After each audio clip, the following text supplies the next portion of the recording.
Multi-gun is racing for speed and accuracy with pistol, rifle, and shotgun. For the United States Practical Shooting Association, it is impossible not to see the similarity to combat. And the selection of the Nevada desert as the location for the national championships makes this both a test of the best shooters in the sport and a test of their equipment in the dust and winds outside Las Vegas. John Scouten is there to cover the action.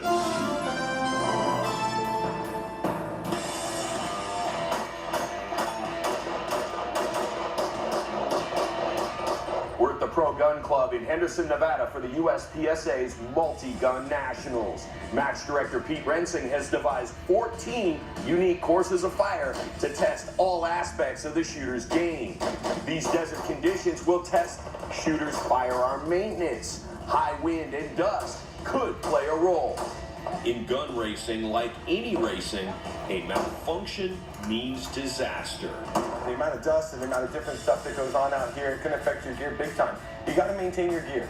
There's no amount of the most perfect gear you own from the best companies out there, the greatest sponsors. If you don't maintain it right, it can go down. Competitors are taking steps to prevent dust from fouling their long guns. Preload tables with guns in bags and even towels. Anything to keep the dust out. Gun maintenance in this environment is crucial. The wind makes it even more so. There's a fine dust that will settle in all your guns. The oil attracts it. If you're not maintaining your gun in between days, if not more often than that, it's going to bite you. The other thing that will bite you in this match, penalties.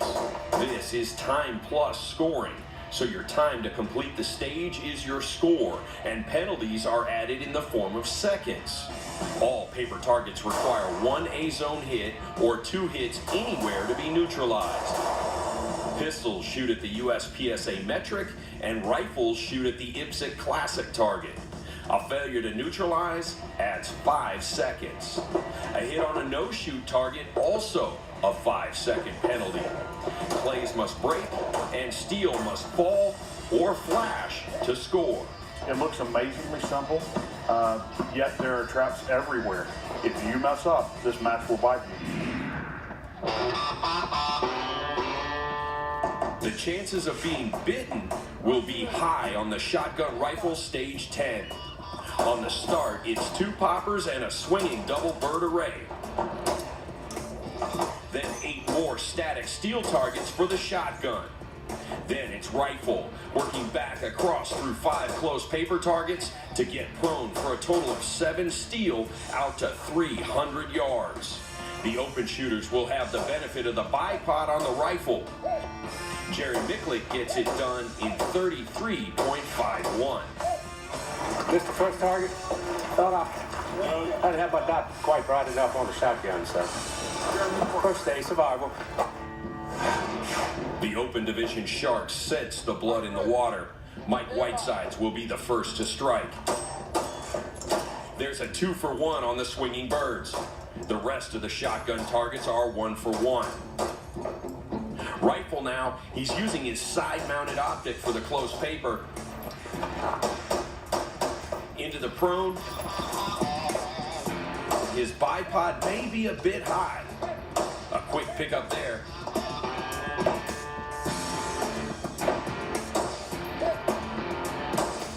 It's all over in 32.80. Really happy with the shotgun work. I was nervous about skipping rounds off the ground. So I had my bipod up super tall, and I was literally on some rocks on my elbows, rocking on my bipod. Definitely gave up some time on the rifle. But for out of the gate, man, this is a good showing. I'm happy with it. Stand by.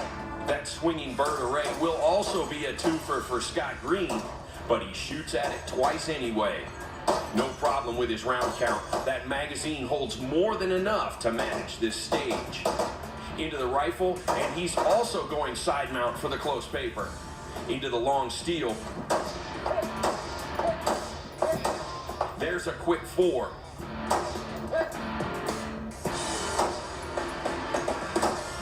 And just a couple of extras on the long targets. 30.83 is solid. Kind of double in the clay. Didn't think I did, but that worked out well. The fastest open division shooter on stage 10 will be Travis Gibson. His shotgun work is just as fast as any before him. A quick pickup there. Now rifle. This is where Travis excels. Into the prone. He's 1 for 1 on that array. And just one pickup on the far targets. Clock stops at 29:92. You know, for a first stage and be able to get a time like that with just shooting clean, I'm real happy with it. It's an outstanding way to start the match. The man everyone is watching, regardless of division, is Daniel Horner. Stage 10 is a prime example why. He's through the shotgun and into the rifle with no drama. And once on the rifle, just a couple of extra shots on the paper to be sure. Into the prone, and he's 1 for 1.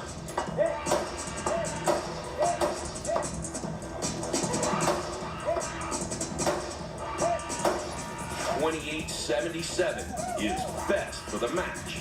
That long range was the key to this whole stage. Everything else was really simple and fast. So I was just waiting for that dot to get right in the middle of the target, try to feel the trigger. Wait for it to be in the middle, try to feel the trigger. So it's a really fast stage. This whole match, if you screw anything up, it's going to be really tough to come back.